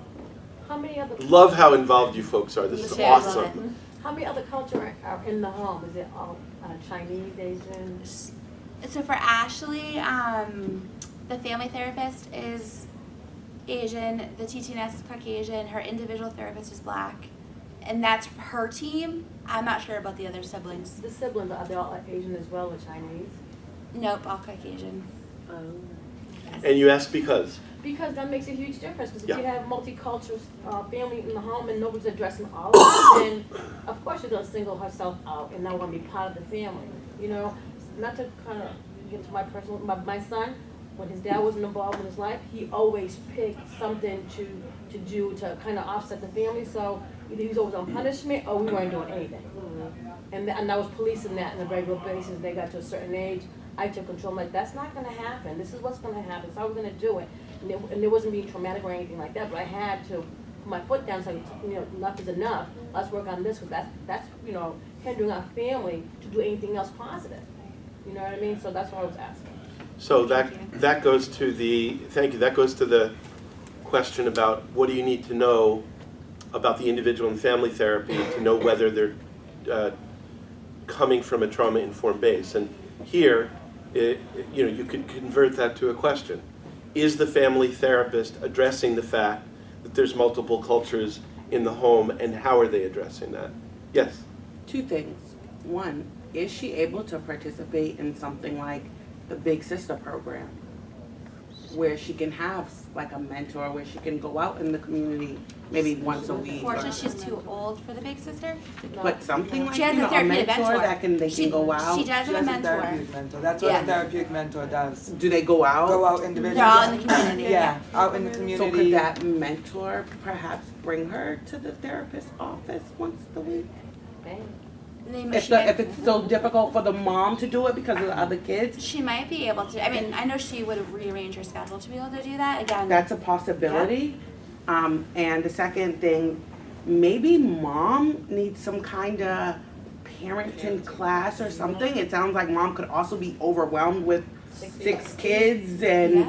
you know, maybe it sounds honestly too, I have a teenager, typical mom and daughter teenage relationship where I hate you, my life sucks, you don't want to give me everything I want, I'm jealous, you know, type of thing, and mom shuts down. Maybe they could also benefit from role playing. My son is precocious. He got to that when he was 12. I agree with you on that. So we had a family partner that lasted a month. Mom was no longer interested. It's not a mom issue, is what she said. Yeah, and that seems to be what is the issue, is mom. She keeps thinking she doesn't have the issue. She doesn't have the issue with the daughter. It's the daughter's issue, when in fact it seems as though that might make the relationship a lot better if mom can just take a step back and see how her behavior is impacting Ashley's behavior. So so you use some language, which is, that's the issue.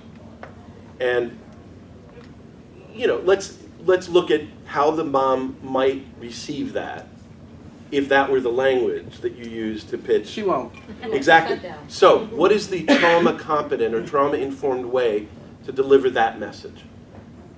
How would you approach this with the mom? You would use the words respect, care, integration. All right, but let's Ashley struggle could with that for a second. benefit from, the whole family could benefit So the way from. we presented it to mom was, you know, we know how hard it is to raise a child, let alone 6 or 7 of them. Single parent, you know, That was my next one. we understand like you're going through a lot. You're doing awesome, by the way. Exactly, you're doing a great job. But maybe, you know, we want to support you better. And how can we support you better? Because we also know if you're not in a good space, it makes it harder to parent. You know. Let's stay on this for a minute. She's not there yet, but Mom she needs a movie has. date and a glass of wine. I've suggested that to you, but that didn't go well. But she has been agreeing to meet with IHT for like 15, 20 Everybody minutes know what that alone. is? Oh, in-home family therapy, sorry. What is it? In-home family therapy. Okay. So she's been doing that a little bit, and they've been trying to increase their time. They've also been trying to go there twice a week, which mom is not open to yet. But Does mom have family? Sisters? so I just learned that friends? she has I just learned that she is in contact with her own biological mom. So she's very So mom has trauma. selective. Yeah, yeah. Seems like mom needs some kind of support system to get away from the kids and, Yes. you know, So- just kind of have her. Let's stay with this, how to engage the mom in treatments that you think would be a part of a trauma-informed model.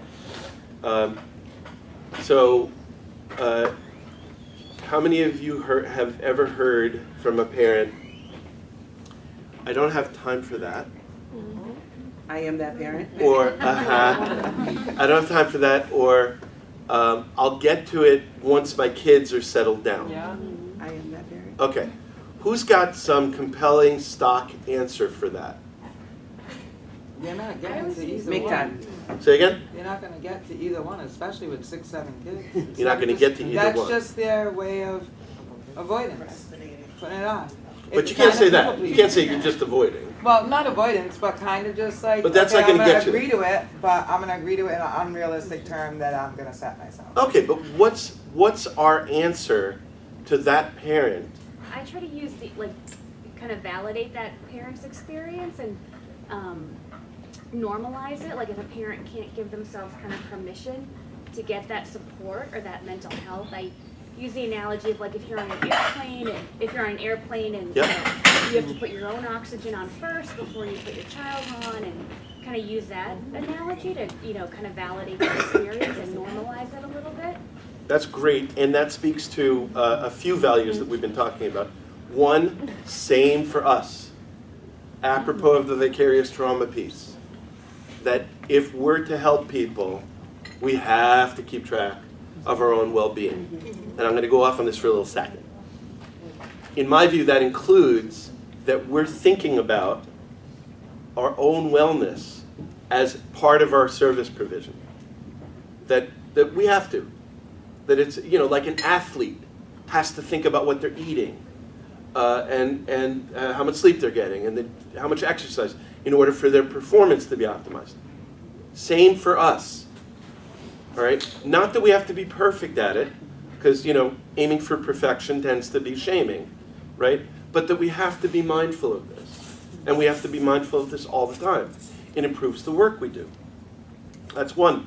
Two, I encourage us to be public about that at work. That if you're in the habit of eating at your desk all the time, and the once in a while that you go out for a break, sort of looking around to see if nobody's looking and slinking, I encourage you to flip the script on that and to be very public. I'm going out to take a break. I'm going to have some lunch, because that's how we change culture. Then the next person will go, oh, I guess I can say that. I encourage you to think about which meetings you're having that don't require you to have a computer in front of you, and to propose doing a walking meeting. Go for a walk while you're having your meeting. Take your notes when you sit back down. 2. 3, for those of you who have supervisors that are already much of the way there, I encourage you to, on a given day, say, instead of calling in sick when you're not actually sick, to say, I need a wellness day. I need a mental health day. Huh? I've done that. You've done that, and how did your supervisor receive that? It was a little resistant at first, but I just kind of put it back on her. Like, you guys, everybody promotes like self-care. I'm taking a self-care day, or else I'm gonna be burnt out. And what do you want? Bless you. Seek your own counsel about how you frame this. I'm not saying don't call in sick ever when you're strictly speaking could make it to work. I am saying, look, if we're going to change cultures, it means that we manifest that. And consider whether you're in a position where you can safely engage the conversation like that. I was close to being burnt out, and if I didn't take self-care, it was a Friday too. Normative part of our work experience, yes. I actually worked for a company prior to this company, where they realized that after a while, and they sent out surveys to all the employees, and it was a burnt out survey. And you completed the survey, and at the end, it was really shocking to see that you were really burnt out without even realizing how burnt out you was, and that made them change their policy. So not only did they give you vacation time and sick time, but they then included 3 personal days to be used for whatever, but generally for those mental health days for you to take. And you're no longer there because? Actually, I'm still there part-time. Okay. Yes, and this is, there's only a few administrators in the room, but this is the level at which admins need to be engaging. Here's the thing. We are a cash-poor business every day of the week. So admins are reasonably looking at bottom line going, we can't afford expenditure up front that's going to pay back later. And some of the modifications that any company, regardless of what their product is, some of the changes that companies need to make in order to stay well involve upfront expenditure for great reward down the line. And supporting a workforce taking some space, et cetera, is one of those investments. So it takes real courage on the part of admins to get there. And I'm glad to say I'm in an agency that that honestly wrestles with that and has made some room for that.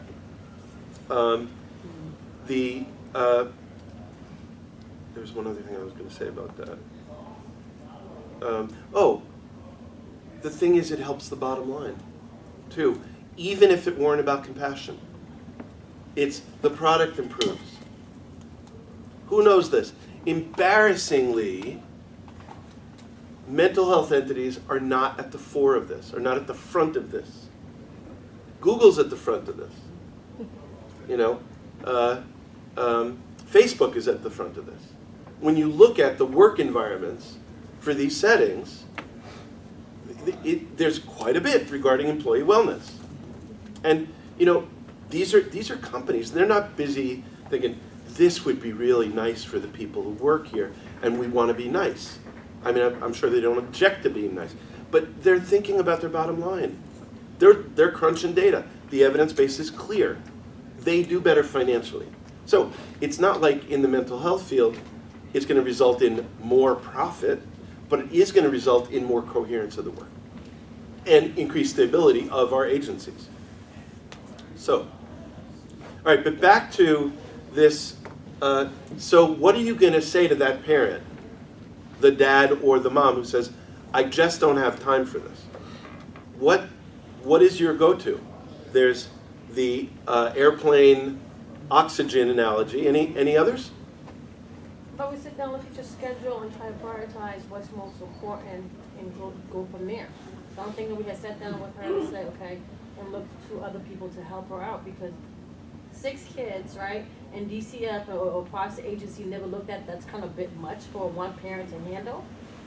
You know what I mean? Uh-huh. And then all the kids at the home, I'll give, the therapy, but the financial, burden on the mom as well, and how is she getting that, So that's great. This goes to meeting folks where they are. This goes to extending oneself. And so here, you're trying to get inside the mom's experience and saying, okay, fine, let me think about how you don't have time, and would you allow me to think along with you about how you're prioritizing your time? And in fact, I think we can sometimes drive parents crazy with our many recommendations for many kinds of treatment. And if we get in the helicopter and look at what are all of the different treatment folks recommending, we would look at it and say, no one could reasonably do this. And so part of our job, if we're going to be trauma competent, is to visit that and to validate, somebody used the word validate, is to validate that experience and to say, okay, got it. You got 3 kids in individual treatment, and none of them are engaging in any kind of self-endangering behaviors. All of them are doing reasonably okay in school. All 3 of them have this or that symptom, which justifies some sort of therapeutic attention. But I'll tell you what, let's talk to the family therapist about whether they think those behaviors could reasonably be addressed in family therapy. And so let's collapse, let's save you 3 hours by engaging all of this in the family work, for example. Really take your point. There's one other argument I make, which I think is a cogent one, which is, okay, listen, for you to go to therapy, says I to the parent, means, and between the waiting room and traffic and so on, let's call it an hour. Hour on site, hour to get home. So you got a 3-hour investment per week in this. Let's talk about how much time goes into you feeling exhausted, overwhelmed, locking yourself in your bedroom when your kids are acting up, your kids being reactive to how you were yelling. But let's just estimate it. Oh, okay, that seems to add up to 10 hours a week. And I actually do the calculus. All right, first week you put in 3 hours, it's not going to save you any time. So there you got an additional 3 hours. Second week, I don't know. But by week 6, maybe you've drawn even. Maybe you've invested 3 hours, but now you've saved 3 hours on chaos. And by week 10 or week 12, you're saving yourself some time. So again, it's validating and doing the math and saying, can't guarantee it, but here's what that would look like in all likelihood. So it will likely save you time. And I believe that. Are all her 6 children school age? No. So Maya, two brothers, and then their foster child, younger than Maya. That's it, and the others are all adults. So DCF is still allowing her to foster Yes. with this many children and this many? Okay, Yes. so there's no concern as to this other older child's acting, behaviors that she's having and bringing in another young? No. So now we're back to The safety of the rest of the house? the safety of the rest of the house and the value that SAMHSA promotes of And what lots of quality of life is that for all those children? lots of integration and communication. So it would be reasonable for a Danielle or another member of the team to call the DCF worker and say, listen, we actually think His mother's over. that adding another foster child at this point in time will have an adverse effect on et cetera, et cetera. So could you please talk to your team about that? That is a reasonable move to make. Yeah.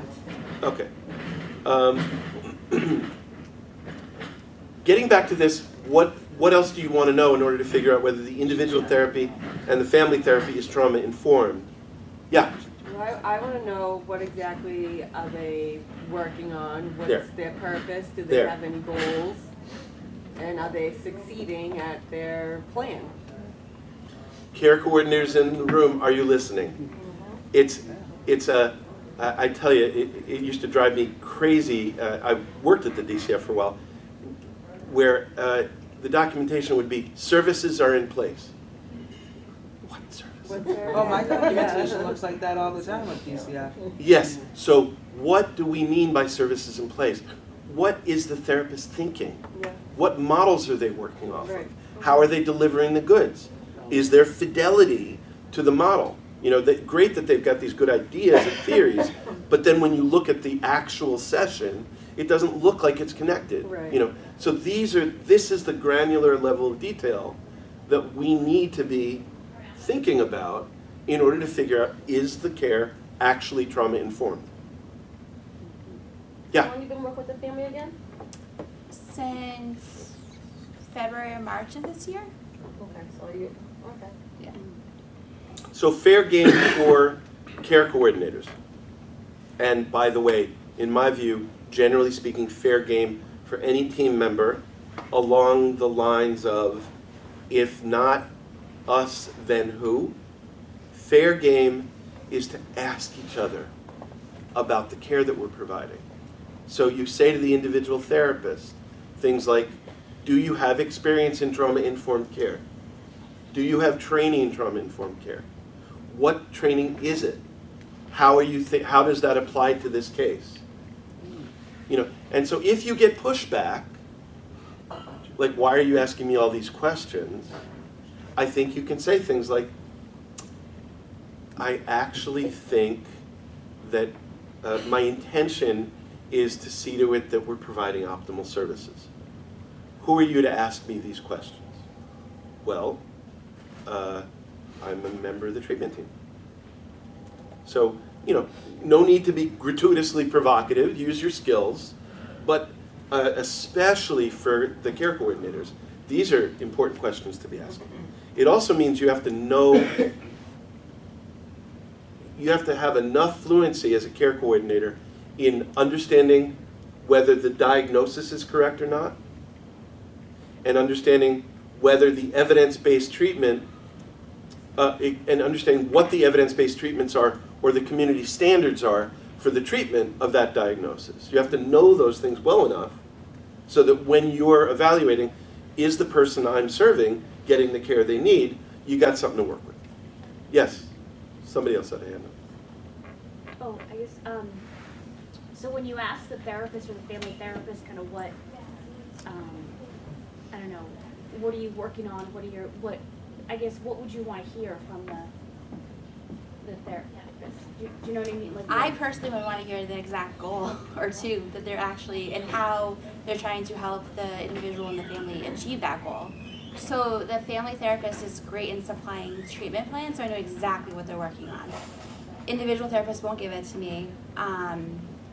But I do know that they're working on mindfulness. They're working on increasing her coping skills. But it's, yeah, I would just ask, what's the goal? And sometimes you do get the pushback, but then I bring it back to I am part of the team, and also the insurance company is asking me for this information, and I need to be able to share it with them to get the authorization for all of us to be able to continue to do the work.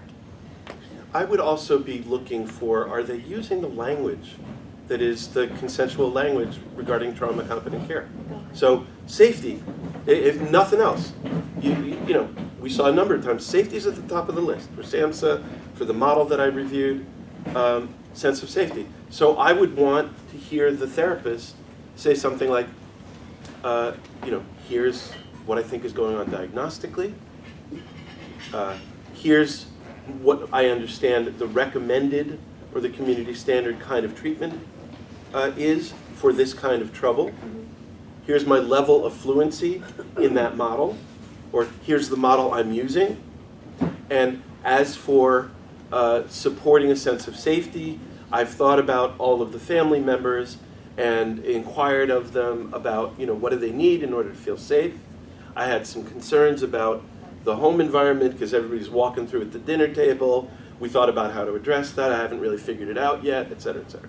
It's like, oh, you know the language.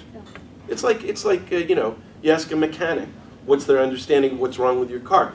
You may not know everything about what they're doing, but you can get a sense. Are they using language that makes sense? You know, I don't know. I guess I got a wrench. You know, that's not enough. Right? So we're short on time. One, I want to thank you very, very much. And I did say last time that we presented this that I wondered what it would be like for Ashley and her family to know that they were held in the hearts and minds of a number of people for a good period of time. And let's hope that your thoughts lead to improvement in the well-being of Ashley and her family.